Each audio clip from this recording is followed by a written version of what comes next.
Buenas tardes a todos, bienvenidos al EpiTalk de esta semana. ¿Cómo saber cuándo aplica una garantía? Entonces, para comenzar, vamos a hablar qué es como tal una garantía. Muchas veces este término es confuso o diverge de lo que realmente significa. Entonces, vamos a irnos un poco al término como tal.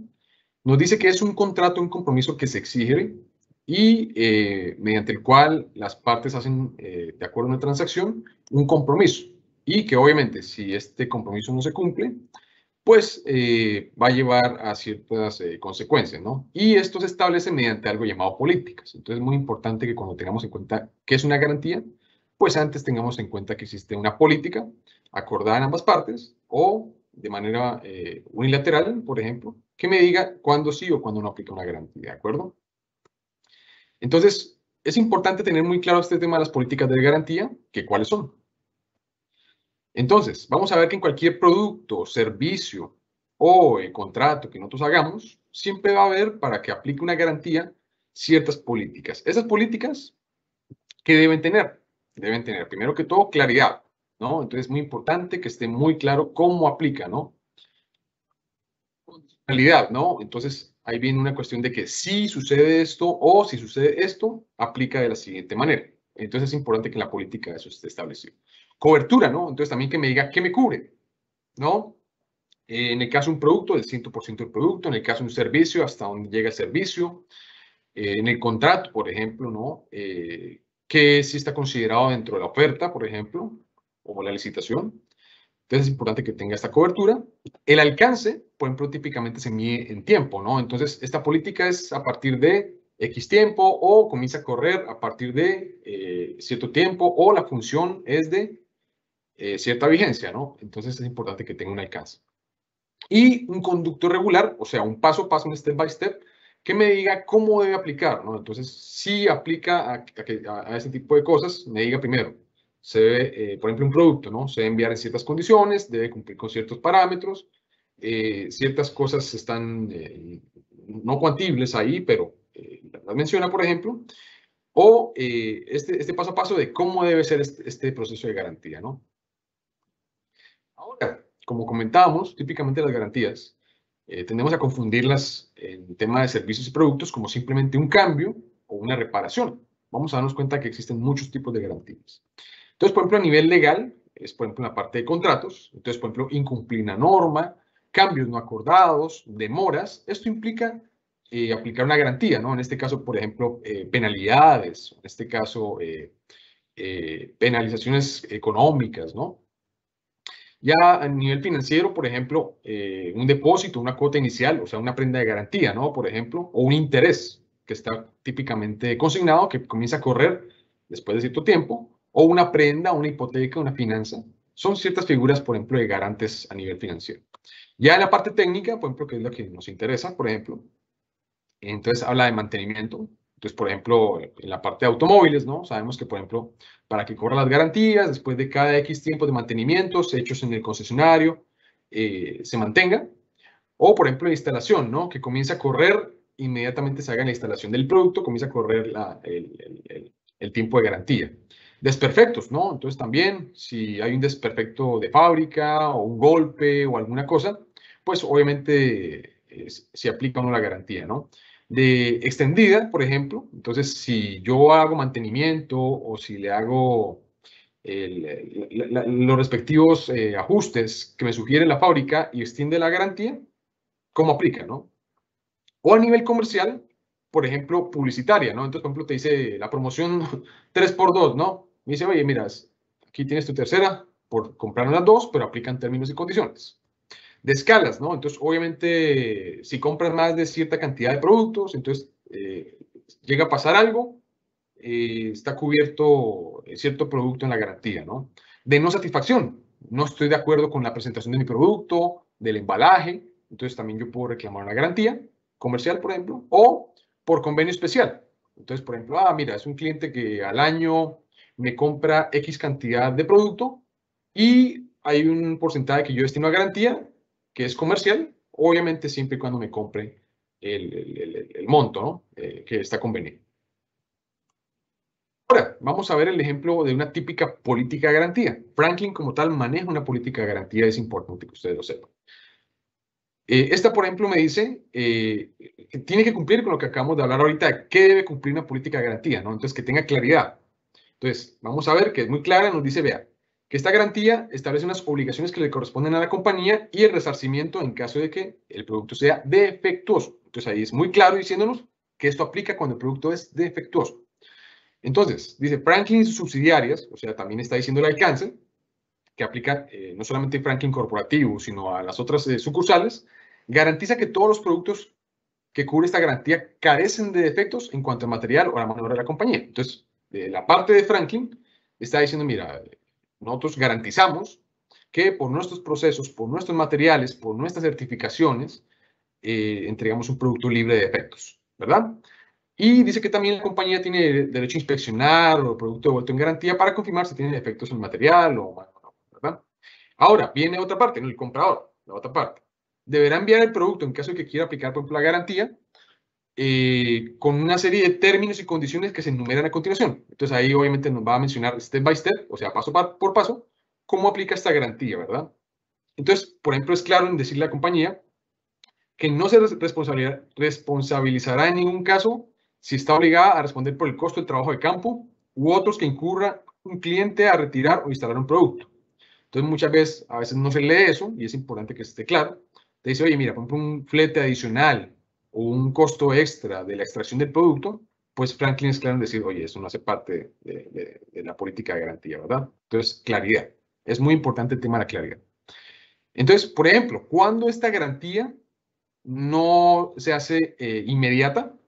Entonces, por ejemplo, si el producto se utiliza para otros propósitos diferentes al que fue diseñado o fabricado. Entonces, si está mal instalado o lo usamos, no sé, de manera inversa, una bomba sumergible, o está trabajando en vacío, no sé, pues obviamente no, es una negación automática, ¿verdad? Ahí es claro. El producto no se instaló de conformidad con los códigos, reglamentos y las buenas prácticas comerciales vigentes. Entonces, por ejemplo, si no instaló a alguien debidamente capacitado, si no recibió instrucción en cómo se debe instalar, pues obviamente eso es muy evidente en cuando un producto se daña, ¿verdad? El producto no fue instalado por un contratista certificado por Franklin o un key dealer o un distribuidor. Entonces, por eso es que por lo general Franklin es muy selecto en sus distribuidores porque pues también nos cercioramos de que para que aplique el tema de garantía, el distribuidor debe entender que si no lo hace alguien capacitado o que tenga los suficientes conocimientos para instalar este tipo de productos, que sabemos que las electrobombas requieren un conocimiento de cómo es su funcionalidad y su instalación, pues difícilmente no va a aplicar la garantía, ¿no? El producto resulta dañado por negligencia, abuso, accidentes, o sea, por ejemplo, no sé, lo dejé caer, no lo llevé en un carro debidamente adecuado, dimensionado adecuadamente, quedó por fuera del automóvil y el producto quedó expuesto, una estrellada, qué sé yo, pues eso son condiciones de negligencia que obviamente no cubre la garantía, ¿verdad? Y después nos dice, vea, ni el vendedor ni la compañía es responsable frente a una lesión, pérdida, daño directo, incidental, o sea, es un inciso que me dice, mira, fuera de eso no cubre la garantía este tipo de cosas porque pues ya previamente Franklin lo dice, tiene que hacerlo una persona capacitada. Si la persona es debidamente capacitada, esto por default debería estar garantizado, ¿verdad?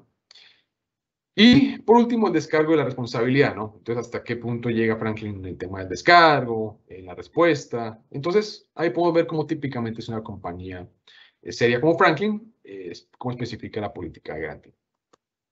Ok, ahora, si yo digo, quiero aplicar a esta garantía, quiero que mi producto sea evaluado por Franklin Electric para que aplique la garantía, primero tenemos que evaluar cuándo se justifica enviar para revisión, ¿verdad? O sea, no siempre debo asimilar que enviar un producto para garantía es que automáticamente me van a dar la garantía. Que pues sabemos nosotros como consumidores también, es nuestra primera impresión del tema de cómo corre una garantía, ¿verdad? Siempre imaginamos, se dañó, lo primero que tengo que hacer es ir y que me lo cambien. Ok, entonces ya si yo tengo clara la política, me dicen primero, hay un paso a paso. ¿Qué es lo primero que debo hacer? Mirar si se puede enviar por revisión en garantía. Una cosa es revisión en garantía y otra cosa es dar una garantía. Entonces, Franklin es muy claro en sus políticas donde dice, oye, lo puedes enviar para revisión en garantía, pero primero hay que cumplir una cantidad de cosas. Entonces, ¿cuándo se justifica? Entonces, primero, hay que tener en cuenta que las empresas que comercializan productos o fabrican productos, por ejemplo, como Franklin, la figura más común de garantía que se solicita es el cambio de producto o una reparación. Para ello es importante que si yo deseo aplicar a esto, pues debo entender las políticas, como hablamos, que eran claras, que cubren su alcance, el tiempo de cobertura, y si aplican, cuál es mi procedimiento, el paso a paso de lo que debo hacer. Entonces, eso es clarísimo en la política de garantía.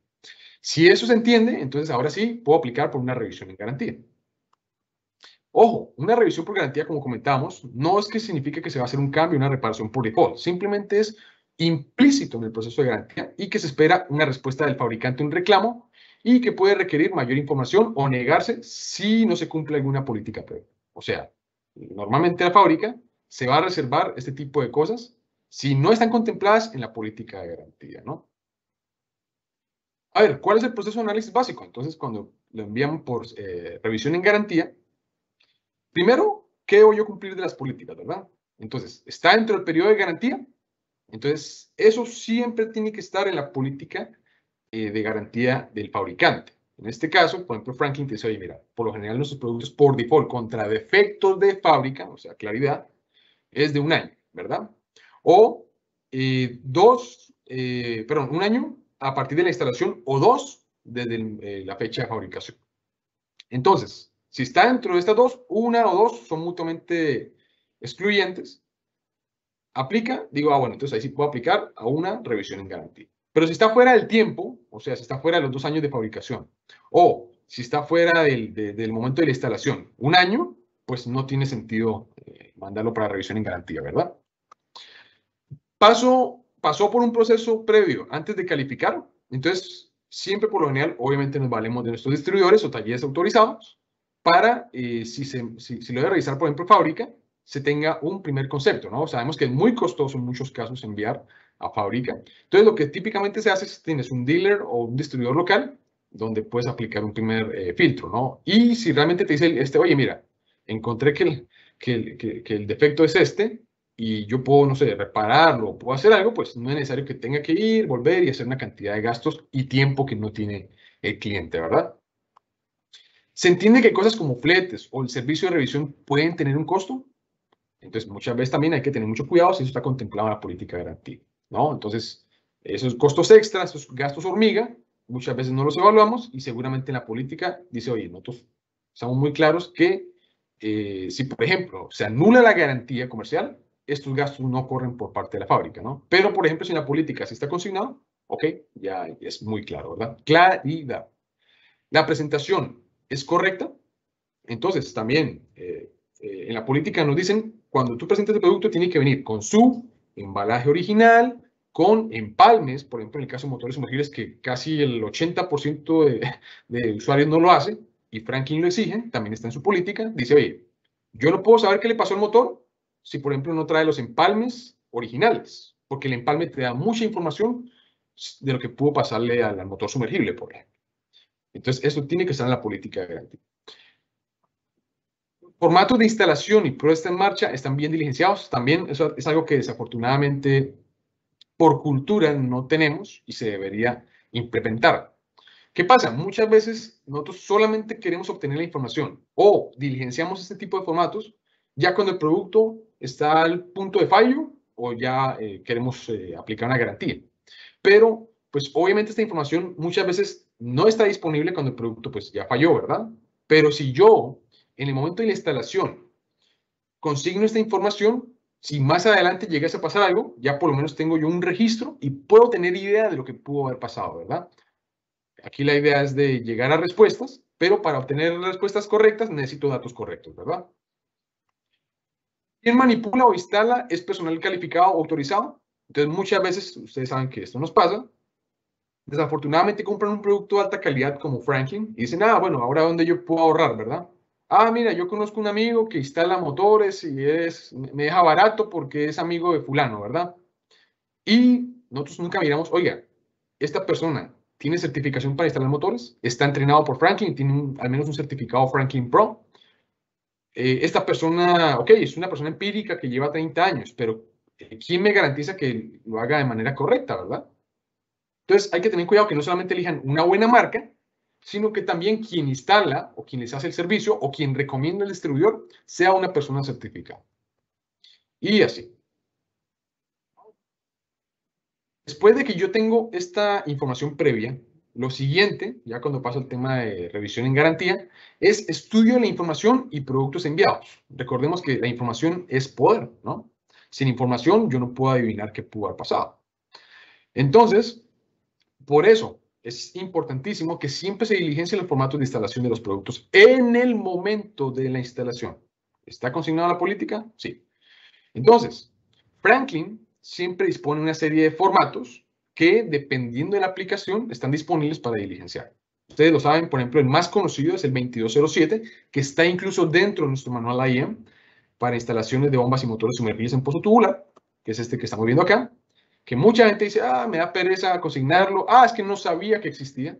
Entonces, a nuestros distribuidores y a la gente que está acá, siempre los invito a que si compran un producto Franklin o de la competencia o que sea, o otro tipo de producto que no sea de bombas, por lo general siempre, o sea, por ejemplo, Philips, Sony, lo que sea, siempre dentro de la caja, dentro del producto, siempre tienen formatos de este tipo, ¿no? Donde yo diligencio instalación o al menos información de lo que se hace, cómo está condicionado, ¿verdad?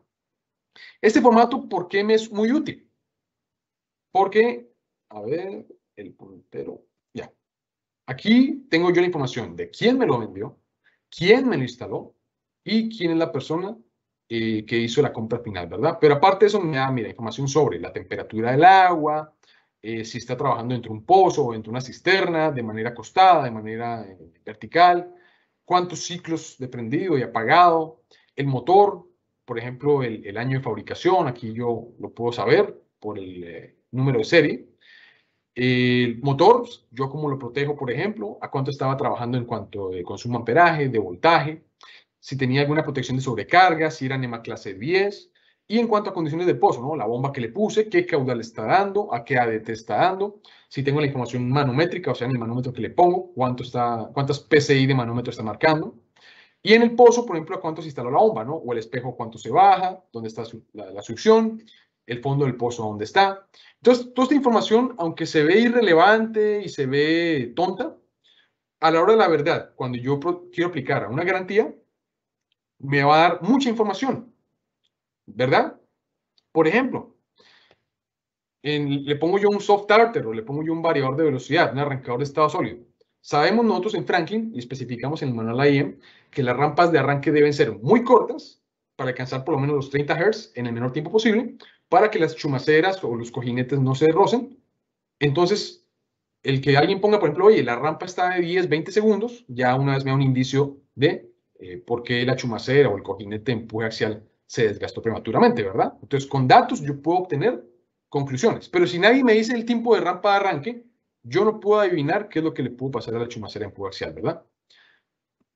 Y así también manejamos el 2208 para centrífugas estacionarias, entonces todo lo que son tipo end-suction, carcasa partida o bombas de superficie, utilizamos el 2208 y el 2209 para instalaciones fotovoltaicas, o sea, ya las bombas, por ejemplo, cuando le pongo paneles solares, cuántos puse en serie, en paralelo, el voltaje MP, voltaje de circuito abierto, etc.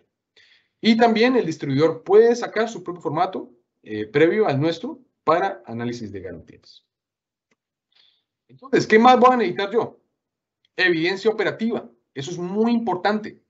Fotos, videos, bitácoras de registro, reportes que yo descargo, por ejemplo, un arrancador, una protección como, por ejemplo, el submonitor, me da más información de lo que pudo pasar el producto. Incluso, muchos fabricantes te dicen, oye, si tú tienes una protección o algo que tenga un registro de eventos, para que aplique la garantía completa, digamos, o sea, una extensión de la garantía, digamos, por adicionar un submonitor, digamos, es importantísimo que nos des esa información para poder diagnosticar por qué falló, si supuestamente estaba bien seteado la protección, ¿verdad?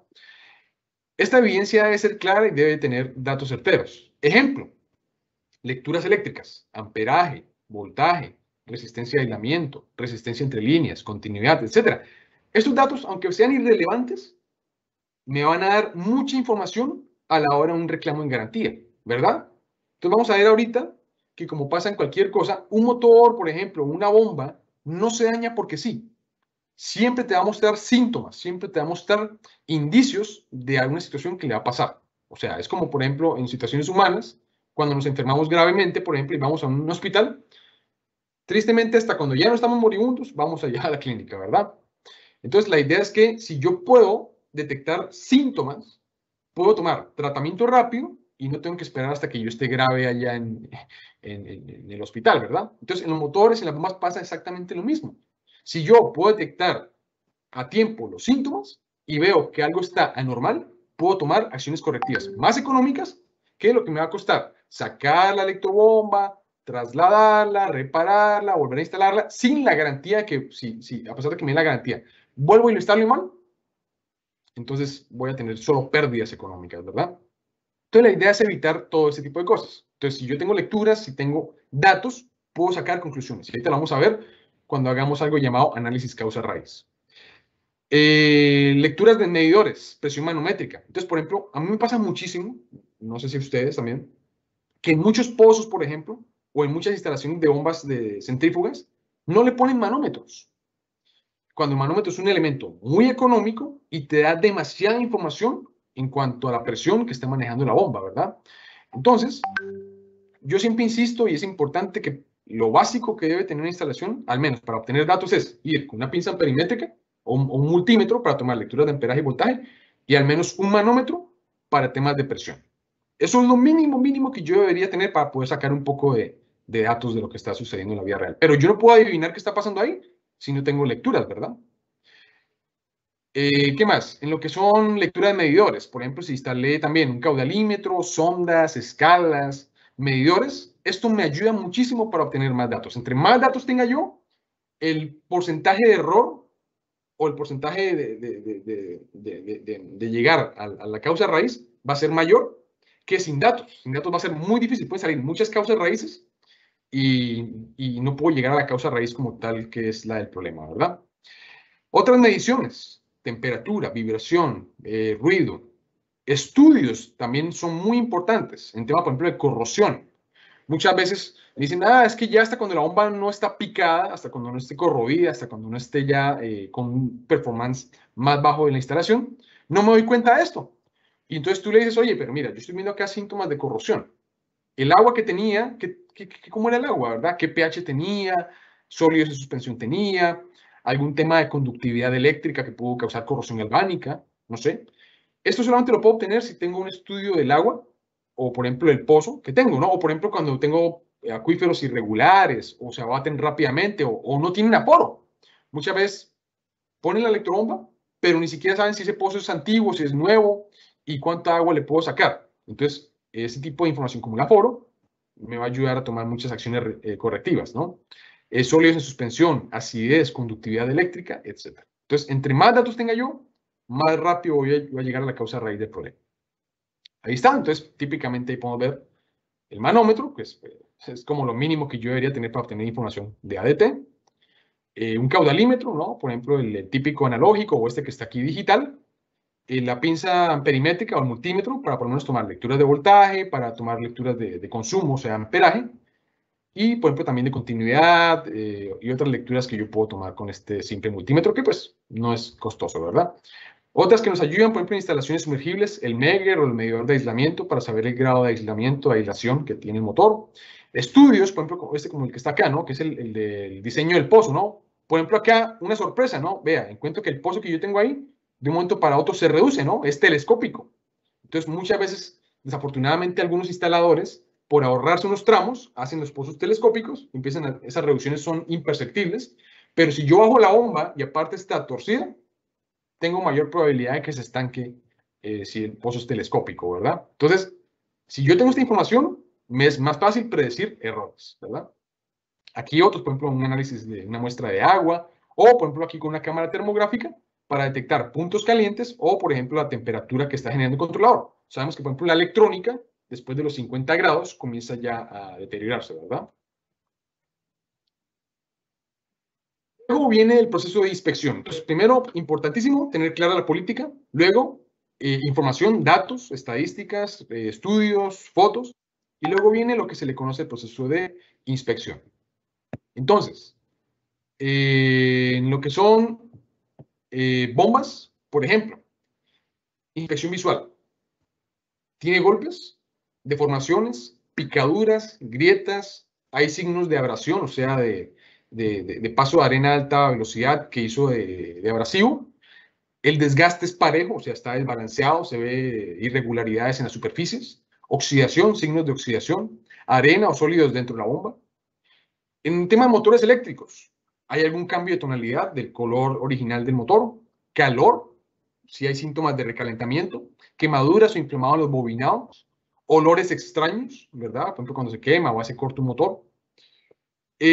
También los mencionados en las bombas en motores, ¿no? Entonces, si también el motor tiene golpes, deformaciones, picaduras, etc.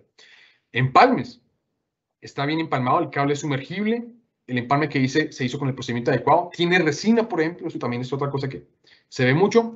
Y muchas veces la gente no lo menciona, pero por ejemplo yo veo muchas veces que me envían cables con empalmes hechos con resina y Franklin dice, venga, en los dos procedimientos que aprueba para empalmar cable sumergible no está contemplada la resina por ser un elemento rígido y aquí lo que tenemos que hacer es poner elementos flexibles, por ejemplo, ¿no? Por eso la importancia de tener información. Entre más información tenga, la posibilidad de obtener una garantía legítima es mucho mayor. Pero sin información es muy difícil adivinar, ¿no? Entonces vemos algunas fotos de síntomas de inspección, ¿no? Entonces, por ejemplo, a ver, yo estoy viendo aquí cambios de tonalidad, ¿verdad? Entonces, claramente me da indicios de recalentamiento o de trabajo en seco. Si yo, por ejemplo, veo estos signos con un patrón de erosión de manera horizontal, eso, por ejemplo, es un abrasivo, ¿no? Un abrasivo que hizo ese circuito. Aquí, por ejemplo, en este motor, este quemón, que lo vimos que se hizo, por ejemplo, en una sola parte, pudo ser, por ejemplo, desbalance de corriente, ¿sí? O un corto. Y, por ejemplo, aquí en este motor sumergible, veo estos colorcitos como color arcoíris, y me indican típicamente un cambio de tonalidad que normalmente se asocia a bajo flujo, ¿no? A baja refrigeración en el motor. Entonces, si ven, eso es lo importante también de la inspección física. Ya después de eso, puedo pasar a lo que son las pruebas complementarias. Entonces, en este caso, para bombas, me sirven mucho este tipo de pruebas hidrostáticas, de performance, también, por ejemplo, una prueba al cierre. Muchas veces nosotros pedimos a los clientes o los distribuidores cuando dicen, oye, mira, es que la bomba no me está entregando el performance que debería ser. ¿Cómo sé si la bomba está buena? Oye, mira, es una prueba rápida, una prueba shut-off al cierre, para mirar en el manómetro, la importancia de tener un manómetro, en el cierre, si la presión manométrica es similar al ADT o la cabeza dinámica total de curva teórica, y si corresponde, me dice un buen indicio de que la bomba sí es buena, pero que seguramente está trabajando fuera de rango o alguna condición en las tuberías está haciendo que haya fugas de presión o la tubería sea demasiado estrecha y me esté mandando hacia la izquierda la curva de la bomba y tener problemas de exceso de presión, ¿no? Desviación del eje, también, por ejemplo, sabemos que una mala instalación o, por ejemplo, ensamblar bombas y motores de manera horizontal y llevarlas todo el tiempo así, también ejerce torque y el peso que ejerce la bomba en el eje del motor, por ejemplo, cuando están acoplados, cuando los mandan así acostados, cuando yo voy a ponerlo instalado, ya está torcido, ¿verdad? Entonces también el tener el índice de desviación, saber si está, con cuánto de desviación acepta Franklin, es importante. Para motores eléctricos, las pruebas más comunes que yo hago, que me dan datos de lo que pudo pasar, son, primero, obviamente, continuidad, o sea, saber si no hay alguna parte, una fuga eléctrica, o sea, no hay electricidad. Es una rotura, ¿no? Típicamente, un corto. Resistencia a aislamiento, entonces, para saber si estaba bien aislado, si hay entrada de humedad o si hay una fuga eléctrica. Resistencia entre líneas, entonces también para ver si la resistividad que debería tener el motor dependiendo del consumo de amperaje es correcta dependiendo de la potencia, entre más grande la potencia, pues más pequeña esta resistencia. La rigidez eléctrica, el índice de polaridad, también, por ejemplo, una prueba que suena tonta, pero ayuda mucho, por ejemplo, la de consumo en vacío. A mí me pasa también bastante, y estoy seguro que les ha pasado a ustedes también, que muchas veces tendemos a confiar en criterios no técnicos, sino criterios intuitivos, ¿verdad? Uno que yo veo mucho es, es que el motor, el eje del motor está duro, no lo puedo girar con la mano, entonces no es un motor bueno. Eso es falso. Resulta que muchas veces los motores pueden, por estar mucho tiempo sin instalar o ya guardados, estar atorados sin lubricación y lo que necesitan es lubricación. Entonces, tú lo que le dices, oye, mira, un criterio técnico que te puede decir si realmente un motor está atascado, por ejemplo, que el eje está atascado o el sello mecánico esté mal ubicado, por ejemplo, y está haciendo rozamiento, es, por ejemplo, una pequeña prueba en vacío, ¿no? Entonces, nosotros sabemos, dicen, oye, un motor sin carga debería estar entre 30 y 40% del consumo nominal del motor a plena carga. Entonces, yo lo pongo, le doy un toquecito en vacío rápido, tomo una lectura de amperaje y digo, miren, el amperaje está dentro del rango estimado, el motor no está atascado. Pero si un motor está atascado, pues debería dispararse por arriba del amperaje máximo del motor y obviamente disparar una protección térmica, ¿verdad? Eso sí es un criterio técnico. Pero que es que yo tengo más fuerza, menos fuerza, que no gira. Eso es un criterio intuitivo, no es un criterio técnico para aplicar una garantía. Entonces, ojo con eso. Otras como vibración, temperatura, análisis de los líquidos, toma de muestras, etc. Esta información complementaria nos ayuda a llegar a la causa raíz de un problema en el tema de un reclamo en garantía. Entonces, ahí podemos ver un resumen de algunas cosas que nos pueden ayudar, ¿verdad? Ahora, aquí viene algo bien interesante. Algo que se le conoce como análisis causa-raíz. O sea, hay muchas herramientas en lo que es la rama de confiabilidad que nos ayudan para que las cosas que instalemos funcionen de la mejor manera posible. Pero cuando tenemos defectos, cuando tenemos fallas y se vuelven recurrentes, por ejemplo, sabemos que eso son grandes pérdidas, no solamente del producto como tal, ¿no? Sino de procesos, de operatividad, de mano de obra, etcétera, que pues a la larga terminan siendo pérdidas mucho mayores que dependen de un simple artefacto como una electrobomba, ¿verdad? Ahora, entonces, ¿de qué se trata este análisis causa-raíz? Que es una de las muchas herramientas que hay de confiabilidad y la que más se utiliza, por ejemplo, para el análisis de garantías. Entonces, el análisis causa-raíz, como tal, se le conoce como ACR o RCA en inglés, Root Cause Analysis. Es un método eficaz para determinar causas o causas raíces de un problema y poder tomar acciones correctivas. Entonces, aquí no se trata de que, es que el motor se quemó, está feo, está no sé qué, no gira. No, eso no es el análisis causa-raíz. El análisis causa-raíz es encontrar detrás de eso qué lo pudo cocinar, ¿verdad? Y si yo puedo encontrar esa causa raíz, tomar acciones correctivas, ¿verdad? Entonces, ¿en qué se debe enfocar? En cómo y por qué sucedió y no en quién es el responsable. Desafortunadamente, nosotros somos muy intuitivos también ahí y siempre cuando es un tema de garantía, ¿qué hacemos? No, es que es culpa del instalador. No, es que es culpa del motor. Es culpa de la bomba. Es culpa del que empalmó el cable. Somos buenísimos en hacer eso. Pero esto no se trata del análisis causa-raíz. Se trata es encontrar cómo pasó y por qué sucedió, ¿verdad? Eso es lo importante. Entonces, ¿qué hay que hacer? Primero, ¿cuál es el problema? Ojo, muchas veces no sabemos identificar bien y vamos a saber cómo se identifica un problema como tal. Muchas veces decimos, ¿sabes que el motor se quemó y no funciona? Eso no es un problema, ¿sí? Realmente, ¿cuál es el problema del motor? No, es que no está consumiendo el amperaje que debería ser de placa. Eso sí puede ser más bien un problema, pero que el motor no funcione no es un problema como tal. ¿Por qué ocurrió? Entonces ahí tenemos que ir para atrás y empezar a mirar con análisis causa-raíz por qué ocurrió esto. Y finalmente, una vez sé por qué, entonces tengo que mirar cómo hago yo para que esto no vuelva a ocurrir, ¿verdad? Porque de nada me sirve, por ejemplo, si yo doy una garantía comercial, que muchas veces se da por la amistad, por convenios, etcétera, si vuelvo a hacer lo mismo y va a volver a pasar exactamente lo mismo. Aquí la idea no solamente es esto, sino que si ya sabemos lo que pasa típicamente, pues lo evitemos. Tomamos acciones correctivas para que no vuelva a ocurrir. Entonces, aquí se trata no de hallar los síntomas y problemas, sino se trata de hallar las causas, ¿verdad? Las causas raíces. Entonces, somos muy buenos para identificar síntomas, problemas, ¿verdad? En los informes somos buenísimos para llenar, es que el motor se dañó, es que lo pusieron mal, pero eso no se trata. Lo que tenemos que poner es, ¿qué lo causó? ¿Verdad? Esto se trata del análisis causa-raíz.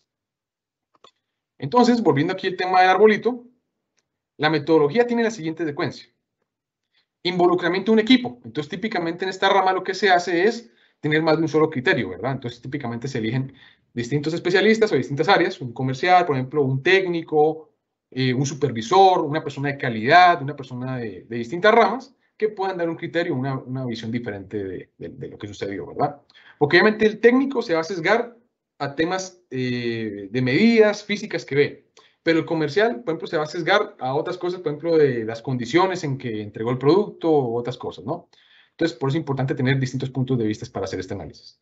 Luego viene lo que es la recuperación de datos. Señores, señoritas, sin datos no podemos llegar a esto. Entonces, por eso insistía en tener registros, consumo, potencia, análisis, manómetros, lecturas, fotos, evidencia, estudios, para poder llegar a hacer este tipo de análisis. Jerarquización de los problemas. Entonces, ahora tenemos que determinar cuáles son los problemas principales y cuáles son los problemas secundarios o que se derivan del problema principal, ¿verdad? Y definir el problema como les comentaba. Entonces, es importantísimo definir cuál es el problema. Entonces, ¿cuál es? Estas son buenas preguntas para hacer problemas, perdón. ¿Cuál es? ¿Cómo ocurrió? ¿Dónde ocurrió? ¿Qué condiciones se presentaron antes de que ocurriera el problema? ¿Qué controles o protecciones pudieron prevenir que ocurriera? ¿Y cuál es el impacto? A nivel de seguridad, a nivel ambiental, de producción, de costos, etc. Entonces, yo tengo que evaluar todo esto para poder definir cuál es mi problema y al cual es el que yo voy a hallar la causa raíz.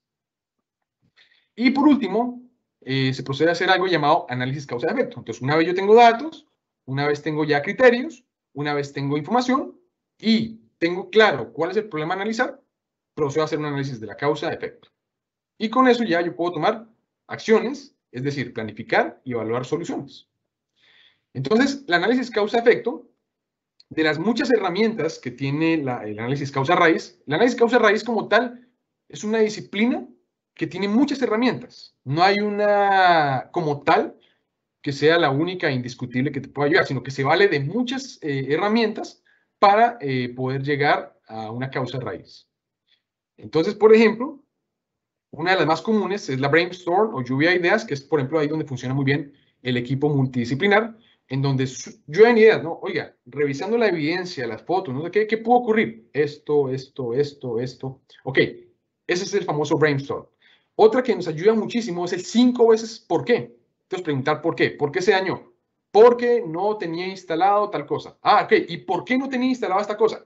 Porque en la cotización, no sé qué, alguien no lo especificó. Ah, ¿y por qué en la cotización no se puso? Porque no sé qué. Hacer al menos 5 veces esa pregunta me puede llevar a una causa raíz fundamental.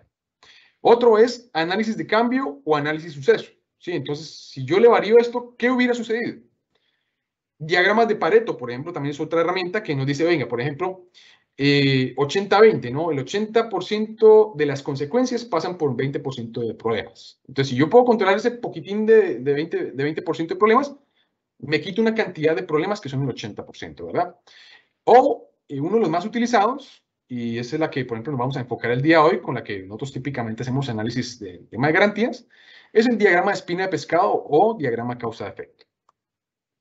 Entonces, el diagrama causa-efecto es una de las 7 herramientas estadísticas de control creado por Kaoru Ishikawa. Obviamente en la época cuando salieron los grandes japoneses, ¿no? El sistema Toyota y todos estos sistemas de control de calidad, lo desarrolló precisamente para diagnosticar causas a raíz de un efecto, o sea, de un problema, obtener causas. Y también es conocido como espina de pescado. ¿Por qué se le conoce como espina de pescado? Porque precisamente parece una espina de pescado, donde yo pongo en la cabecita del pescado el problema y en las espinas voy a poner las causas raíces, ¿verdad? Para su elaboración, lo interesante es que también se vale de otros métodos que vimos ahorita, como la lluvia de ideas, o por ejemplo el 5 veces por qué, ¿no? Para poder sacar las ramificaciones que me llevan a una causa raíz o causas raíces. Y por lo general, cada espina grande, digámoslo, del pescado, según Ishikawa, se clasifica en 9 categorías conocidas como las 9M. Maquinaria, métodos, medio ambiente, mano de obra, materia prima, mantenimiento, medios financieros, management, o sea, administración y medios. Estas son las 9 grandes categorías de donde va a sacar todas estas causas. ¿Qué son las que yo estoy viendo? Aquí en las espinas de pescado, las que me dan típicamente la categoría. Entonces, aquí vemos las 9 categorías. Por ejemplo, aquí yo puedo sacar 6. Y de cada una de esas categorías sacar las causas raíces, ¿no? Si son asociadas a maquinaria, o sea, al producto como tal, a la máquina, al método, por ejemplo, mi protocolo, a medio ambiente, por ejemplo, condiciones del agua, condiciones de corrosión, etcétera, del aire presente, la temperatura, ¿no? De mano de obra, ¿no? Los que instalan, los que supervisan. Materia prima, ¿no? También si hay elementos asociados, no sé, un cable defectuoso o un suministro que no es el adecuado. Mantenimiento, si no se llevó el mantenimiento adecuado. Medios financieros, o sea, si no se invirtió en X cosas que se debían poner, ¿no? A nivel de dinero. Administrativos y por último de medios, ¿verdad? Y vamos a hacer aquí un ejemplo rápido de un análisis causa-raíz valiéndonos de la herramienta diagrama causa-efecto o espina de pescado. Por ejemplo, una bomba instalada en un pozo tubular no da el caudal esperado. Eso es un problema que sí yo puedo plantear, ¿verdad? Entonces veo que efectivamente en mi instalación la bomba no entrega el caudal esperado.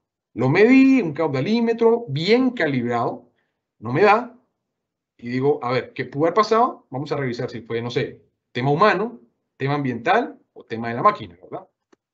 Entonces, ¿cómo hago yo un análisis con diagrama causa-efecto? Entonces, primero voy a poner la cabecita del pescado, voy a poner el problema, que es bomba no da el caudal esperado. Trazo ahí la espina, la columna principal, y de esta voy a sacar las ramificaciones, las categorías, las 9 M's, ¿no? De las cuales aquí voy a utilizar 6. Entonces, personas, método, máquinas, materiales, medición, medio ambiente. ¿Listo? Entonces, para cada categoría voy a empezar yo a encontrar causas. Entonces, en personas, por ejemplo, no se reportaron ruidos ni cambios en la temperatura del agua. Eso es un tema de personas, ¿no? Entonces, típicamente, por ejemplo, si está estrangulado o el diámetro de tubería es pequeño, por lo general se ve sintomatológicamente en que el agua se puede calentar, el motor no se refrigera bien y se ve afuera en la temperatura del agua. O, por ejemplo, si hay ruidos, ¿no? Si está, por ejemplo, trabajando fuera de rango, por lo general presenta algún tipo de ruido o alguna cosa anormal y esto normalmente pues debe ser reportado, ¿verdad? ¿Y por qué puede suceder esto? Ahí entonces viene el 5 veces por qué, ¿verdad? Entonces, ¿por qué? Por desconocimiento del operador. Ah, es que a mí nadie me dijo, nadie me dio instrucción. Ah, ok, entonces vamos a ver que también eso es asociado a método, ¿verdad? No hay registro de instalación. Muchas veces pasa, venga, ¿por qué? ¿Quién instaló esto? ¿Quién? No, no sé quién fue. Entonces ahí también puedo tener un problema. Selección de bomba y motor. Y causa, ¿por qué? Selección inadecuada o sin datos previos. Ah, es que yo tenía la bomba ahí que utilicé en el pozo 7 y la voy a utilizar en este pozo 9. ¿Y eso qué garantía te da que va a trabajar bien, verdad? Eso no es un método adecuado. Estrangulamiento de la esclusa. Ah, es que aquí siempre para manipular el caudal hay que estrangular la esclusa. Oye, pero ya revisaste si el caudal que no está dando es porque tienes a mitad o a 3/4 la esclusa. Ah, bueno, de pronto sí, la corro al 100% y hay caudal, ¿verdad? Como puede ser una cosa tan tonta como esta, como puede ser algo ya grave que requiere acciones correctivas costosas, ¿no? En tema de maquinaria, de la máquina como tal, por ejemplo, el motor no gira a las RPMs correctas. Sabemos que muchas veces la bomba no da el caudal cuando, por ejemplo, no sé, le bajo la frecuencia o le recorto un impulsor y obviamente el caudal pues se va a reducir por ley de afinidad, ¿verdad? Esto, por ejemplo, puede ocurrir, ¿por qué? Porque el variador estaba operando menos frecuencia. Ah, vea, voy a revisar el variador. Venga, efectivamente nadie me avisó y aquí alguien le bajó la frecuencia y por eso está dando menos caudal. Pues una tontería, pero puede suceder. Motor operando en giro inverso. Esta sí que me la encuentro mucho. Entonces, a ver, venga, encontré y efectivamente que 2 líneas del motor están mal conectadas. Obviamente sabemos que la bomba cuando queda conectada en giro inverso, pues no va a entregar el performance que es. Entonces, pues yo puedo ahí, por ejemplo, hacer una acción correctiva rápida, ¿verdad?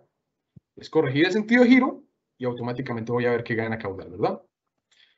Válvula check atascada. También parte de defecto, ¿no? De la máquina como tal. Encontré que la check que le puse salió defectuosa y no está saliendo el 100% del caudal, sino que está atascada, ¿verdad? O caudalímetro no calibrado. Entonces, seguramente quien me reportó el problema de caudal me dijo, no, es que no está dando el caudal esperado. Pero vas y revisas, el caudalímetro es uno de esos de veleta antiguo que está corroído, no sirve bien. Y vas y le pones, por ejemplo, un ultrasónico que te da mayor precisión y dices, no, ve, así está dando el caudal que debería ser. Ese equipo estaba descalibrado o estaba dañado, ¿verdad?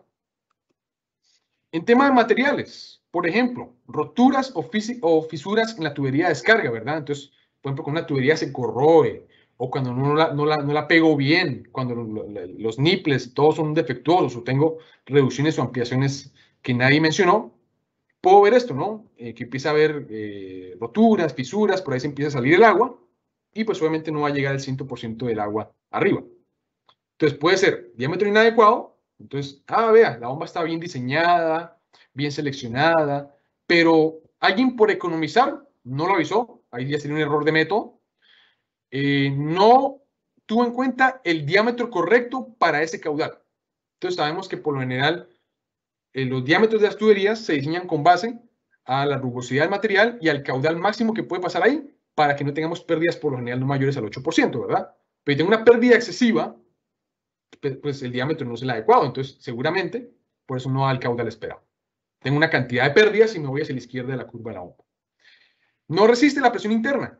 Son tuberías baratas de PVC que valen la mitad de precio y de las de alta presión, ¿no? O el material no es compatible, ¿verdad? Es agua con un pH ligeramente ácido y es tubería de fierro y se empieza a podrir, a corroer y por ahí se empieza a ver fugas. Defectos de fabricación. También, por ejemplo, puede suceder, ¿no?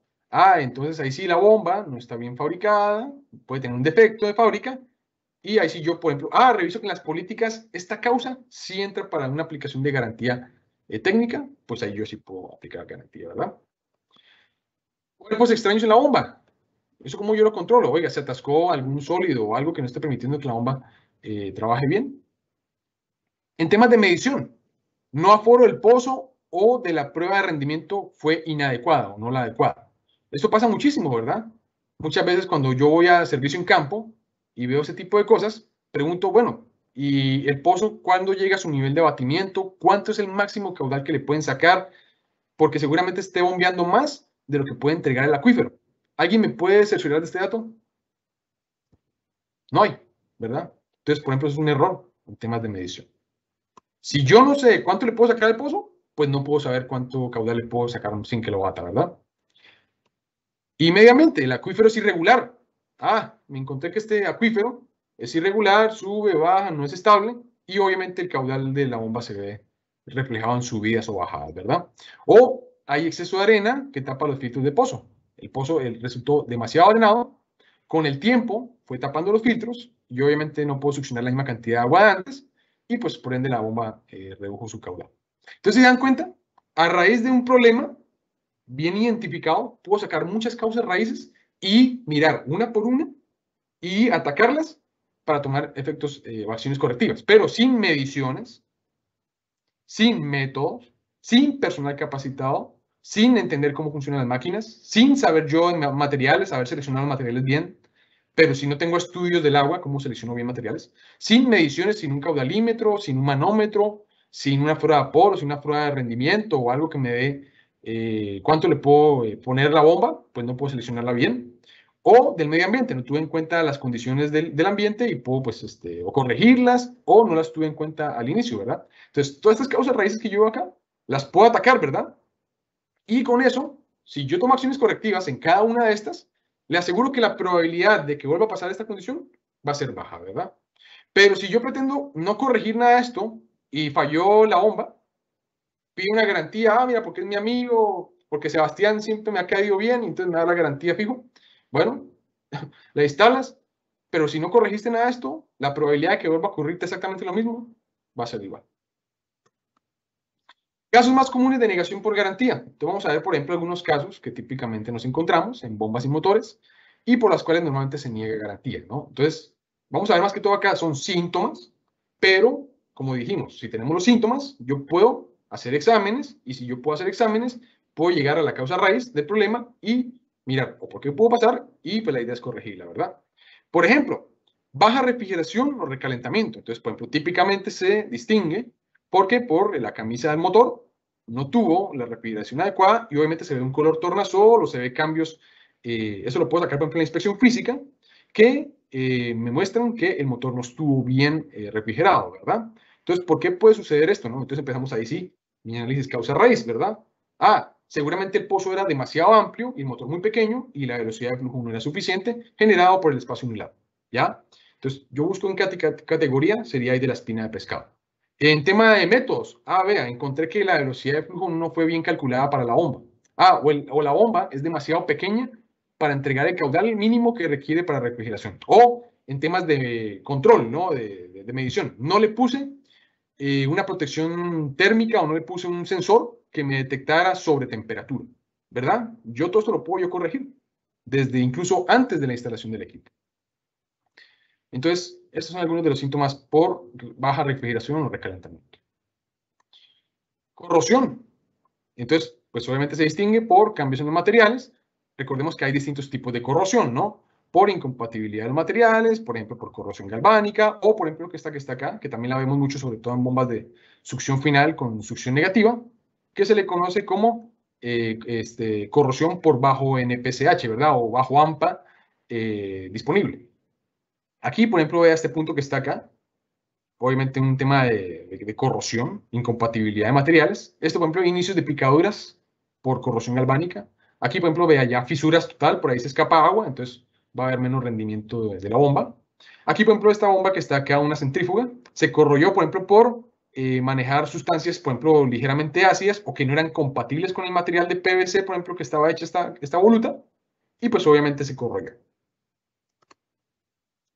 Trabajo en seco. Entonces, típicamente se ve por recalentamiento en los materiales, fricción entre los materiales, al no haber agua o un lubricante, pues que lo mantuviera lubricado, ¿verdad? Entonces, ahí podemos ver algunos casos, se ve típicamente por cambios en coloración, normalmente rojiza, o tiende a volverse negra por trabajo en seco, ¿verdad? Además de eso, veo desprendimientos, por ejemplo, de los álabes, o rozamientos excesivos entre los juegos que tienen los impulsores y los difusores, ¿no? Presión, exceso de arena. Entonces, por ejemplo, cuando tenemos pozos muy arenosos o manejamos sustancias extremadamente grandes que no están diseñadas para las bombas. Entonces, vemos típicamente exceso de arena. Vean lo que le puede hacer a un eje. Lo puede corroer, generar abrasión a tal punto que es como si fuera el efecto de un torno, ¿no? Como si yo pusiera el buril, ¿no? Y desbastara tanto el eje que se puede ver como si fuera como un acordeón, ¿no?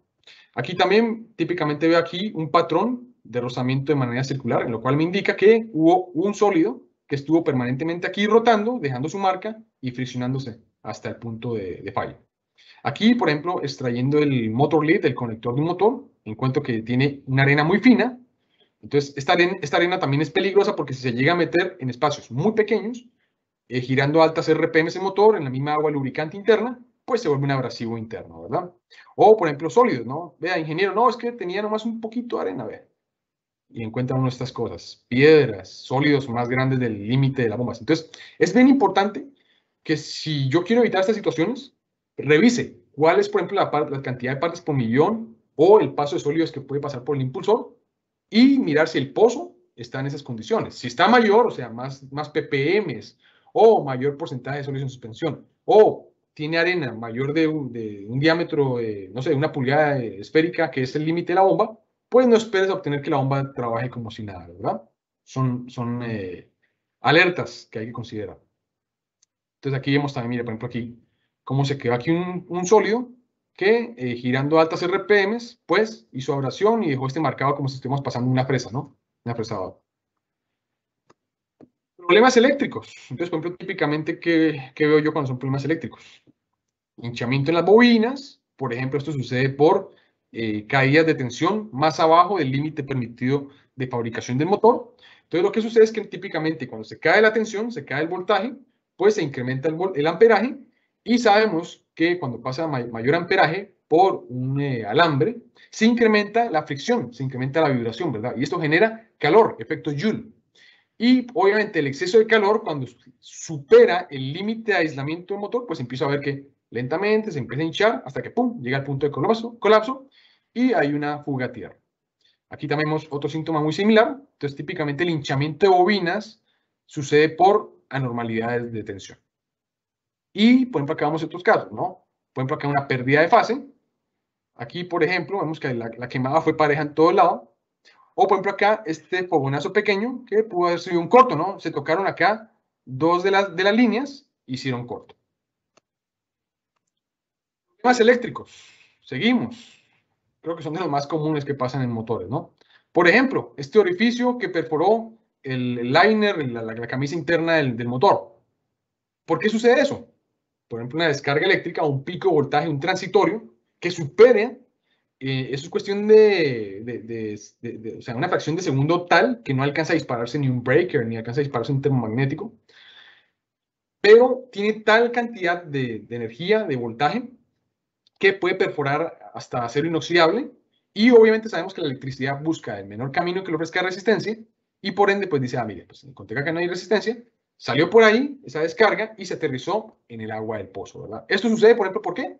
Por no hacer una adecuada puesta a tierra de la electrobomba, por ejemplo, en zonas donde yo tengo descargas eléctricas, o incluso donde no hay descargas eléctricas, igual hay que tener cuidado porque también las subestaciones eléctricas tienen picos de voltaje transitorios.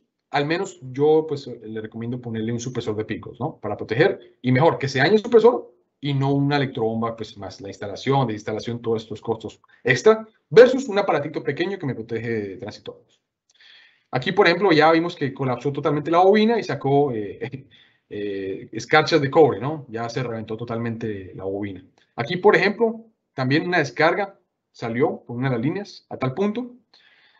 Aquí, por ejemplo, también un pico de voltaje se salió por una de las líneas hasta tal punto, reventó por ahí y se descargó en el pozo. O, por ejemplo, acá una descarga eléctrica, como les comentaba, puede ser tan fuerte que derrite el acero inoxidable. El efecto Joule que genera es tal que se sale, se aterriza en el agua del pozo, y esto sucede por no una correcta puesta a tierra. Golpes.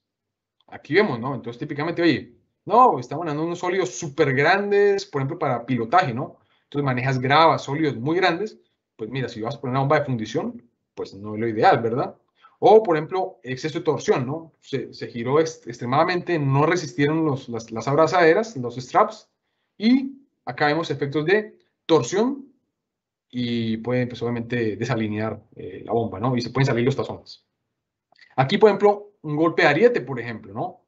Un golpe tal que se sentó en la base y rompió la chumacera, el cojinete de empuje axial. Acá también vemos otro, la rotura. O, por ejemplo, acá, un cizallamiento, ¿no? Una rotura, un corte, por ejemplo, un elemento que estaba afilado y cortó de tal manera la lata de la bomba, por ejemplo, una de chapa, ¿no? De acero inoxidable. Pellizcado de cables, humedad, mal empalme. Vea, aquí vemos típicamente, vea, pellizco en la bajada. Aquí mal empalme, entonces, por ejemplo, alguien que no entiende una instrucción de cómo conectar un motor estrella triángulo en directo, dijo, vea, simplemente empalmemos acá esto y saquemos las 3 líneas y queda directo, ¿verdad? Entonces, es una causa raíz, ¿sí? Mala capacitación o mala instrucción del personal eléctrico. ¿Se puede evitar ese problema? Pues simplemente, claro, con alguien que esté certificado y capacitado y que entienda instrucciones, ¿verdad? Aquí, por ejemplo, un pellizco en la bajada de cable en el pozo. Y, por ejemplo, esto, ignorancia, ¿no? O sea, jamás vas a hacer un tipo de empalme así con un nudo mal hecho para una electrobomba de pozo, ¿verdad? Exceso de cargas. Entonces, también ahí podemos ver exceso de torsión. Se rompió acá el impulsor. Acá también vemos marcas que muestran que no estaba girando de manera pareja, no estaba lubricado, sino que se estaba cargando. Aquí, por ejemplo, una rotura del eje de la bomba, ahí vemos el acople y el eje, vea, hizo tanta torsión, seguramente el defecto de material del eje fue como tal que el exceso de torsión lo rompió. Mal diseño, por ejemplo, aquí de la bomba, o material que no era adecuado, ¿verdad? O tal vez la torsión era excesivamente superior a la que soportaba la bomba y pues se debió revisar cuál era el límite de rotura, ¿no? Aquí, por ejemplo, otro caso de eje roto, o acá también. Entonces sucede típicamente por exceso de torsión o bomba atascada también. Desgaste en el estriado de eje, eso sucede mucho en pozos arenosos, entonces ahí vemos lo que puede llegar a ser cuando gira altas RPMs y desgastarse de manera no pareja y obviamente se desbalancea y o el agarre no es 100% efectivo, ¿verdad? E incluso ahí podemos ver aquí interno, aquí sucedió, por ejemplo, que no se acopló 100% hacia el fondo, sino que solamente llegó a una parte, entonces quedó inestable, no agarró 100% y vemos cómo se barrió nomás la parte con la que tuvo contacto, ¿verdad? En cambio, el estriado hacia adentro, que no tuvo contacto, pues todavía está entero. Daños en el sello o rodamientos. Entonces, esto lo vemos mucho, ¿no? En bombas de superficie, donde dicen, es que el agua está limpiecitica. Sí, mira, el agua está súper limpia, ¿verdad? Entonces, se meten sólidos, se daña el sello, empieza a haber fugas, ¿verdad? También aquí vemos en las bocinas signos de abrasión, aquí rotura en la prensa estopa, aquí, por ejemplo, salida de grasa en el rodamiento, o, por ejemplo, acá una fuga por daño en el sello mecánico, ¿verdad? Y bueno, con eso hemos terminado el día de hoy. No sé qué preguntas o qué tengan ustedes aquí por consultar y que podamos solucionar respecto al tema del día de hoy. Bueno, Nico, muchas gracias. Sí, hubo algunas consultas que ya respondimos. Está bueno, o sea, sobre todo la charla de Nico, por ahí volcar algunos temas de experiencia. Yo siempre cuento que, por ejemplo, cuando entré a la empresa hace 16 años ya prácticamente, bueno, una cosa que me llamaba la atención era que corría mucho la garantía comercial. Las garantías comerciales son amenas. Uno queda bien con el cliente, se resuelve rápido. En principio una acción veloz y que da satisfacción a todos al mismo tiempo. Sin embargo, con el tiempo, lo que fuimos viendo es que las garantías comerciales no resuelven los problemas orígenes, las causas raíces que comentaba recién Juan. Tenemos el tema de que encontrar esas soluciones sencillas, ¿sí?, que nos dan una salida de la problemática comercial, nos llevan a una problemática que es muy costosa, que es, porque piensen que todo lo que acaba de decir recién Nico, no tiene que ver solamente con la reparación de un motor. Atrás de eso está la logística, los tiempos, la subida y la bajada de los motores a los pozos, instalaciones, mano de obra y tiempo. El tiempo lo remarco porque a veces uno no pone en el costo el tiempo, pero cuando uno está en plena floración en un campo, acá en Argentina y en cualquier lado, sabemos muy bien la desesperación en la que entra un cliente, en donde 2 días sin agua puede representar muchas veces el costo del motor. Entonces, con el tiempo empezamos. ¿Por qué sucede esto de las garantías comerciales? Porque muchas veces nuestra empresa, por ejemplo, hace muchos años, no estaba tan profesionalizada el área técnica. Entonces, analizar las causas raíces, como dice Nico, y con el nivel de detalle que recién mostró, requiere un conocimiento técnico, no lo hace cualquiera, lo hace un personal capacitado en un cliente o lo hacemos nosotros en nuestros talleres.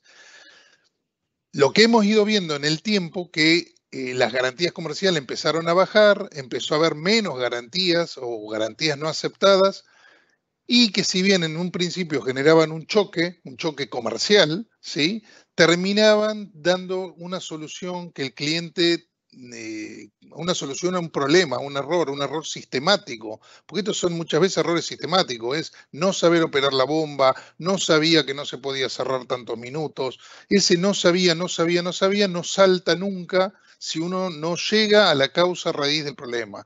Entonces hay que llegar a la causa raíz, enfrentar, y es mejor un informe con una explicación clara en donde el usuario final termina, y yo se los digo por experiencia, agradeciendo a que le resolvieron un tema que tenía desde hace tanto tiempo y que estaba cansado de quemar los motores en todas las temporadas.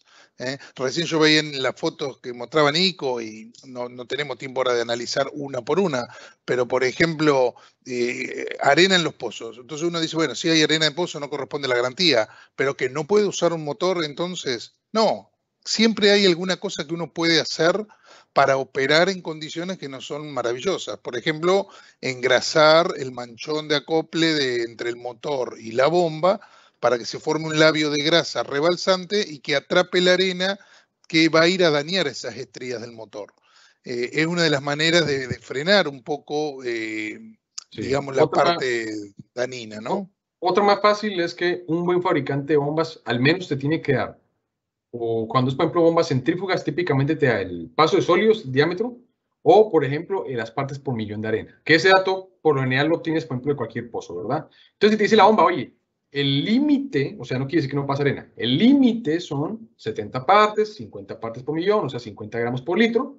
Entonces, tienes que revisar que tu pozo no pueda entregar más de 150 partes por millón para garantizar que sí puede pasar arena suficiente, pero pues que tampoco va a, con el tiempo, volverse un abrasivo, ¿no?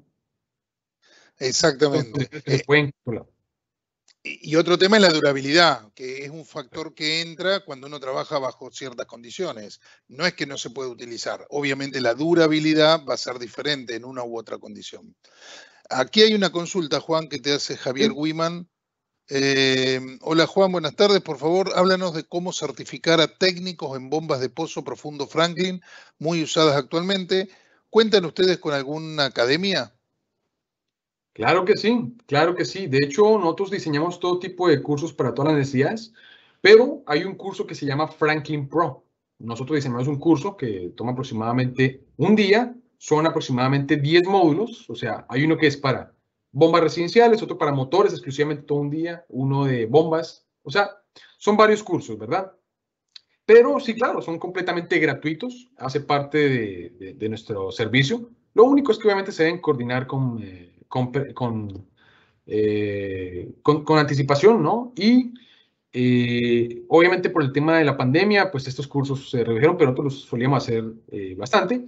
Y al final se hace un examen teórico práctico, donde aproximadamente si pasabas el 70%, Franklin te emite un certificado con una vigencia de aproximadamente 2 años y que se debe refrendar si pasabas este examen, ¿no? Entonces sí lo hacíamos antes de la pandemia y bueno, ahorita pues conforme vamos otra vez volviendo a la presencialidad, pues se pueden volver a retomar. Entonces Javier, ponte en contacto con cualquiera de los personales de Franklin, bueno, en tu caso conmigo, y podemos programar un curso Franklin Pro, sobre todo para tu especialidad o el tipo de productos, por ejemplo, donde más tengas interés o donde más problemas estés presentando. Porque sí, como dice Sebas, dar garantías comerciales por quedar bien con un cliente no resuelve el problema, sino simplemente es un paño de agua tibia.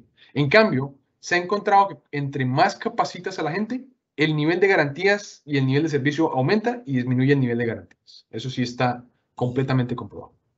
Correcto. Acá hay otra consulta, bueno, es anónimo en este caso.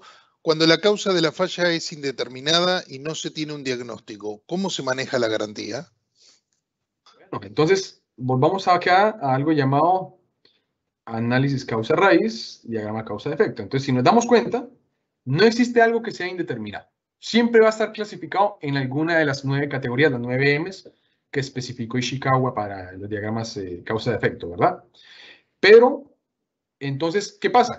¿Yo cómo puedo llegar a este tipo de causas raíces o que sepa en qué categoría aplica? Pues va a depender de la información que yo tenga. Entonces, cuando es arbitraria, no va a suceder porque sí. Siempre como les comento, o sea, si hay síntomas, yo puedo saber la enfermedad, ¿verdad? O sea, a menos que sea una enfermedad huérfana que no sea detectada, pero pues, obviamente la gran mayoría de las enfermedades siempre muestran síntomas, ¿verdad? Entonces, ¿qué hace el médico? Te pide exámenes de esta, de X, Y características y para obtener las causas raíces y poder hacer un tratamiento, ¿verdad? Aquí pasa exactamente lo mismo. Entonces, cuando tienes un método indeterminado, tendríamos que primero, el proceso paso a paso que vimos ahorita, ¿no? Entonces, primero, ¿qué era? Vamos a volver otra vez a los pasos. Primero, cumplir las políticas, ¿no? Entonces, revisar, oye, dentro de la política está contemplado eso que estás mencionando, ¿no? Cumpliste con el tema de la presentación del producto, lo trajiste con sus empalmes originales, se ve algún tema de corrosión, algún tema físico que no estaba inicialmente, lo reportaste cuando te entregaban el producto, porque puede suceder, ¿no? Es muy poco probable, pero puede suceder que, por ejemplo, no sé, estuvo mal almacenado y le entró humedad y se deterioró se corroyó por humedad del ambiente donde estaba guardado el producto, ¿verdad? Pero pues obviamente ahí en la política de garantía debe estar contemplado eso, ¿no? Que si no hay conformidad con la presentación del producto, pues tú estás en el derecho, eso hace parte de tus derechos, de decirle a Franklin, mira, yo no estoy de acuerdo con la presentación del producto, o yo no, este elemento húmedo no me gusta, tengo derecho a pedir una mejor presentación de lo que se me entrega, ¿verdad? Eso sí está, por ejemplo, dentro de la política de garantías. Entonces, por eso ustedes ven que Franklin pues, se toma la molestia de mandar los productos bien embalados o con una buena presentación, ¿verdad? Bueno, después de eso, es importante que diligencies el formato adecuado, ya dependiendo del distribuidor o dependiendo de Franklin como tal, y nos des todos estos datos. Entonces, si tuviste esa falla indeterminada, al menos yo esperaría que al menos tengas un registro de algo en el momento que se instaló. ¿Tienes alguna lectura de amperaje? ¿Tienes alguna lectura de voltaje? ¿Tienes alguna lectura de cómo se empalmó el cable? ¿Cuánto aislamiento lo dejaste? El tablero que le pusiste. Los límites de tensión estaban entre el más o menos 10% del voltaje nominal. No había o estaba ausente de protecciones. Si le pusiste un arrancador suave, un variador de velocidad, respetaste el tema de la rampa de arranque, por ejemplo, si es un motor sumergible. Entonces, entre más información tú tengas, ese problema que tú llamas indeterminado se vuelve determinado y empieza a agarrar una causa raíz. Entonces, como yo decía, este análisis causa raíz que veíamos ahorita, por ejemplo, para una bomba que no da el caudal esperado, sucede porque tengo información. Pero si, por ejemplo, ¿cómo sé que no da el caudal esperado si no le pongo un caudalímetro?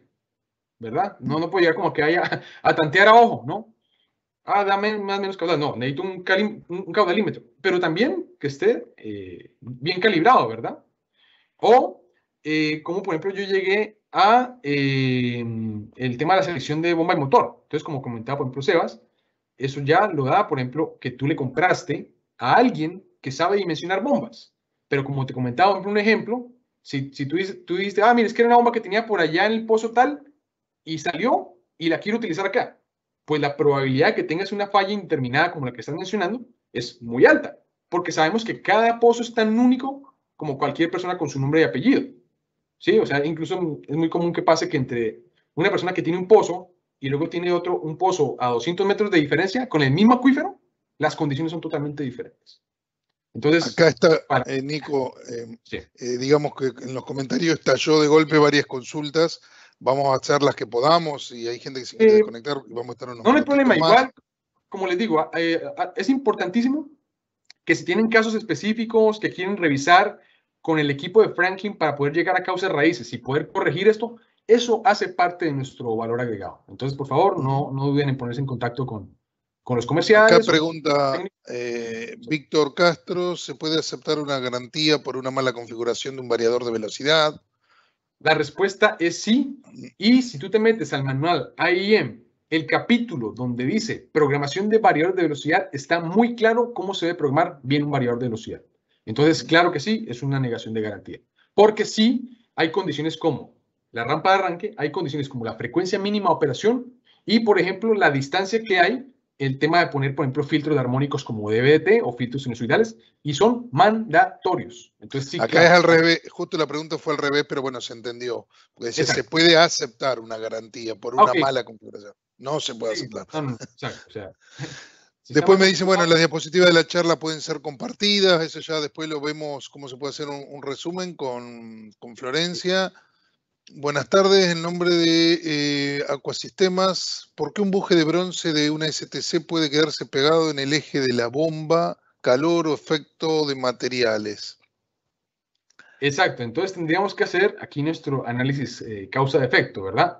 Entonces, por ejemplo, este es un tema aquí de materiales, ¿verdad? Entonces, analizar, por ejemplo, ese bronce cobre bismuto, yo me voy a meter y analizo su configuración y también veo el del acero inoxidable 416 que utiliza el eje y veo, por ejemplo, me puedo meter, ¿no? Investigar cuál es su límite de deformación o cuál es, por ejemplo, la temperatura máxima a la que se empieza a modificar, a volverse plástico el material, ¿verdad? Y yo podría llegar tal vez a una causa raíz de si es el material, ¿sí? Pero también podemos analizar otra causa raíz, por ejemplo, en el tema de selección, ¿no? Si estaba bien lubricada, porque sabemos que por lo general esas bocinas, esos bujes, se autolubrican de la misma agua que tú bombeas. Entonces, seguramente, si el caudal no fue el efectivo o la temperatura del agua, por ejemplo, fue mayor, pudo haber tenido una causa como esta. Pero, pues valdría la pena esta situación hacer un análisis causa-raíz, revisar en cada una de las categorías las distintas causas por las que pudo hacer. Ahí te invito a hacer también el análisis del 5 por qué. Ya, eso dijimos que también es una de las herramientas del análisis causa-raíz.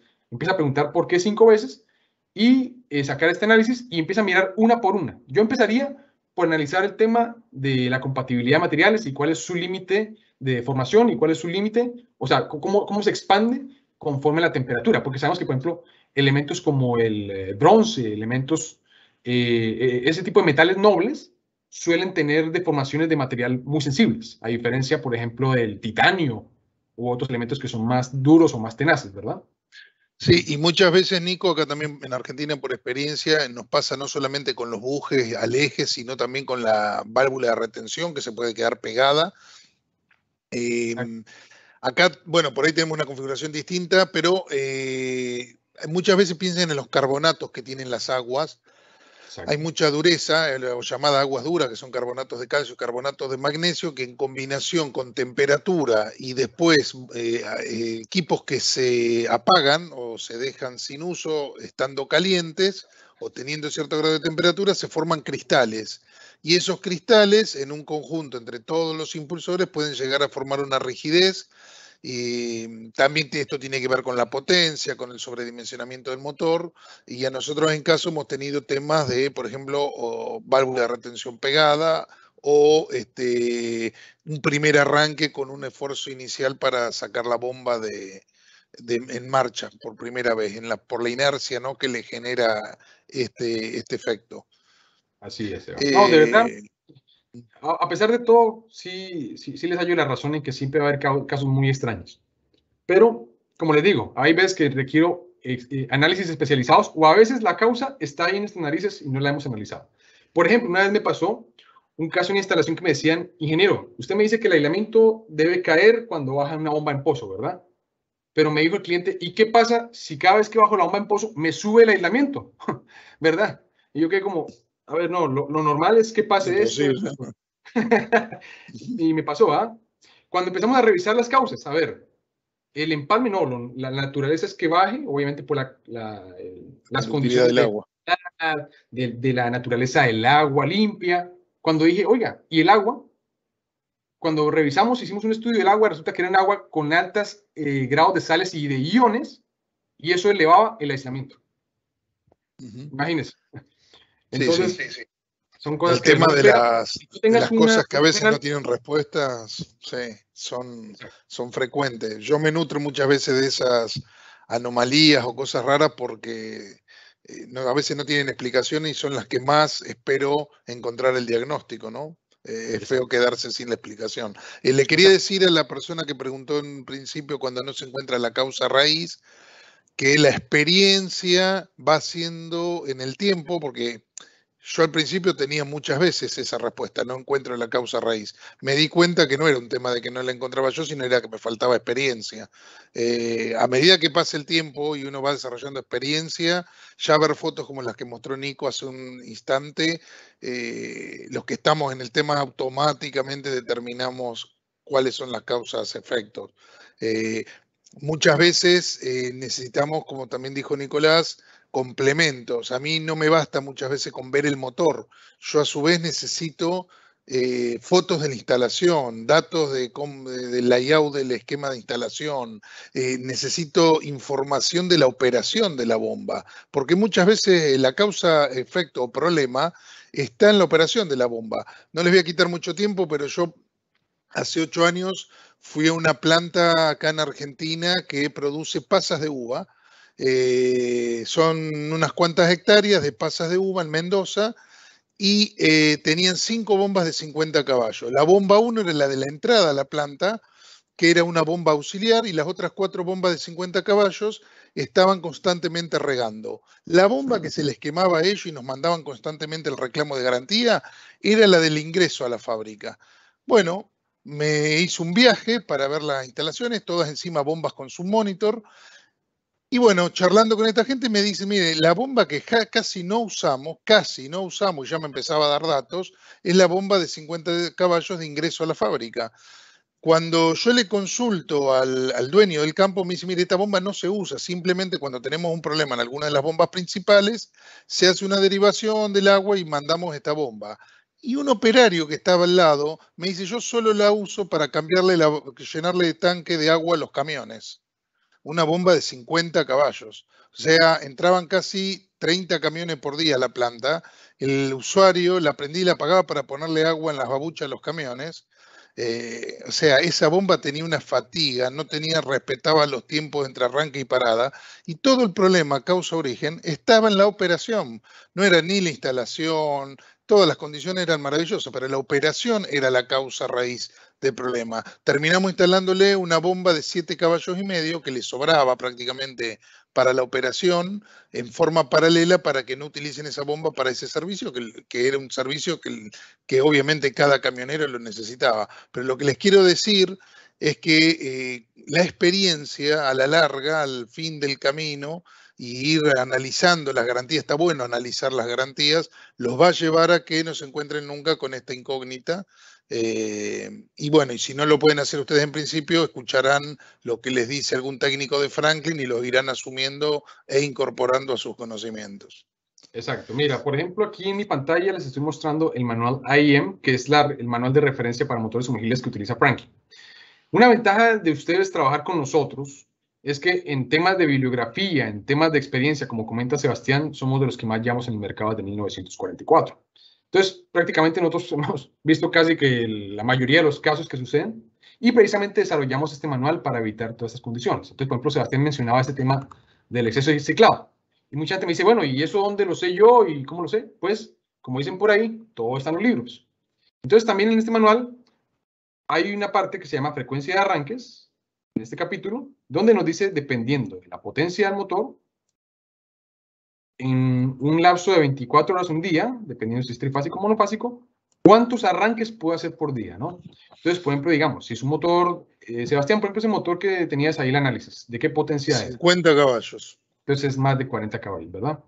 Entonces, si un motor de más de 40 caballos trifásico tiene 100 arranques en 24 horas, entonces yo lo que digo es, vea, si en 24 horas son 100, en una hora, ¿cuánto vendría siendo, verdad? Que aproximadamente vendría siendo 4 punto algo. 4 Entonces, arranques. exacto, entonces quiere decir que en una hora 4 arranques, pero eso no quiere decir que como que, hago 3 arranques seguidos y me espero 59 minutos para el siguiente arranque, ¿no? No, también te dice, a ver, vamos a encontrar el espacio que hay para que se hagan los 4 arranques de manera pareja.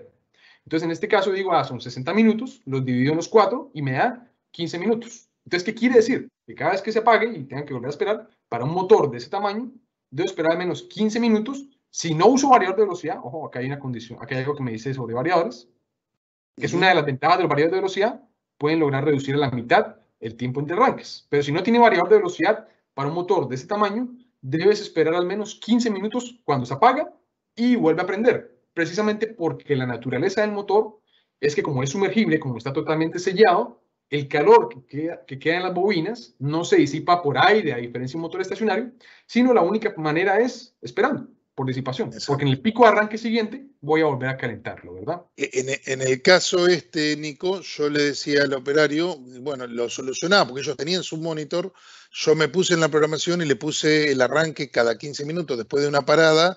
Y el primero que se manifestó en contra fue esa persona, porque me dijo, yo no puedo hacer esperar un camión 15 minutos.